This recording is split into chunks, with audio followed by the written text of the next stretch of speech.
আসসালামু আলাইকুম প্রিয় দর্শক। আজকে যুক্তরাজ্যের বিএনপি কমিটি দেখলাম, নতুন কমিটি, যেখানে যেটা ঢাকা অফিস থেকে সাইন করা হয়েছে এবং নতুন কমিটি গঠন করা হয়েছে, যে এটার মধ্যে অনলি 4 জন হচ্ছে নন সিলেটি আর সবাই হচ্ছে সিলেটি, মানে 41 জনের মধ্যে তাহলে 4%, 4 জন। এবং সেই 4 জনের মধ্যে একজন আছেন মহিলা, তার কথা আগেও আমি আলোচনা করেছি, খুবই বিতর্কিত তিনি আছেন। অথচ আমরা যখন এখানে আন্দোলনের সংগ্রামে আমরা দেখেছি যে এখানে অনেক মহিলারা ছিলেন।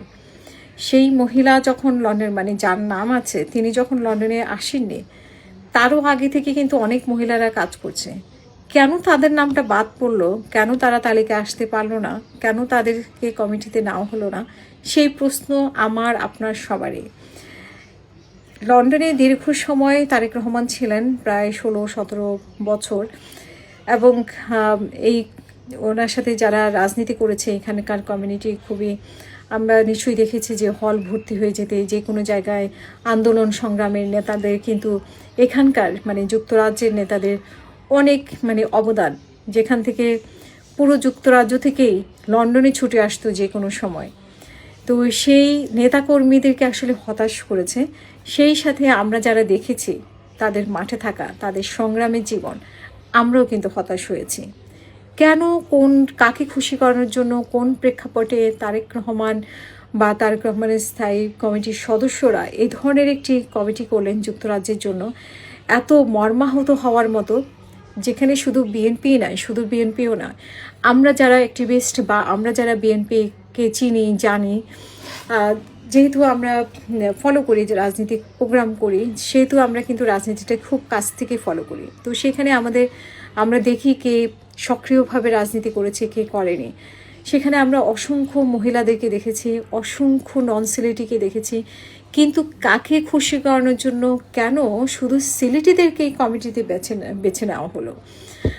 এই প্রশ্ন আসলে খুব স্বাভাবিকভাবে আসে, এবং আমি জানি না তারেক রহমান বা তার আশেপাশের লোকজন এটা দেখবে কিনা।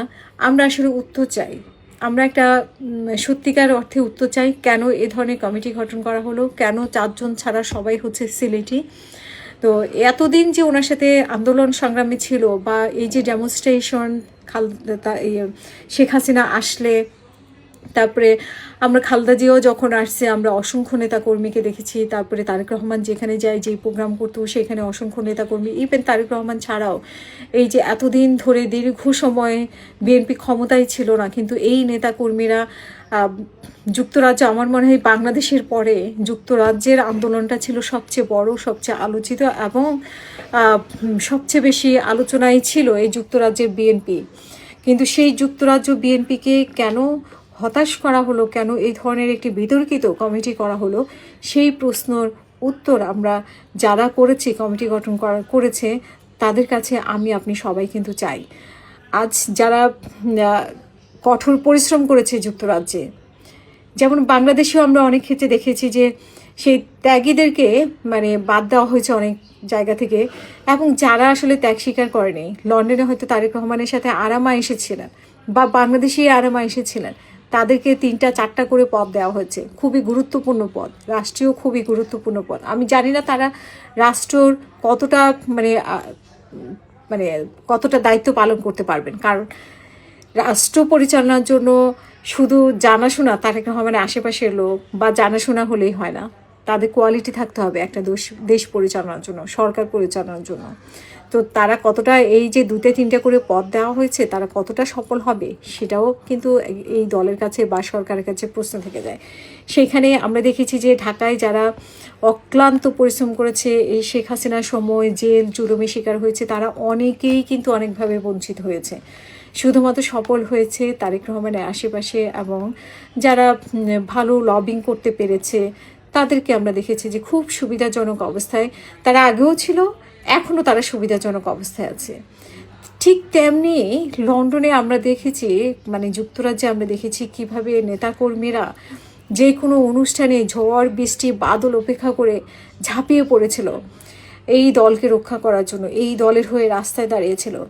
আজ তাদেরকে বঞ্চিত করে এই দল, এই সরকার আসলে কতটা এগোতে পারবে, কতটা নিজেদের শক্তিশালী করতে পারবে, দেশকে পরিচালনা করতে পারবে, সেটা কিন্তু আমাদের প্রশ্ন থেকে যায়। বঞ্চিতদেরকে মানে ত্যাগীদেরকে বঞ্চিত করে এই সরকার অনেক বেশি প্রশ্নের মুখে পড়ছে।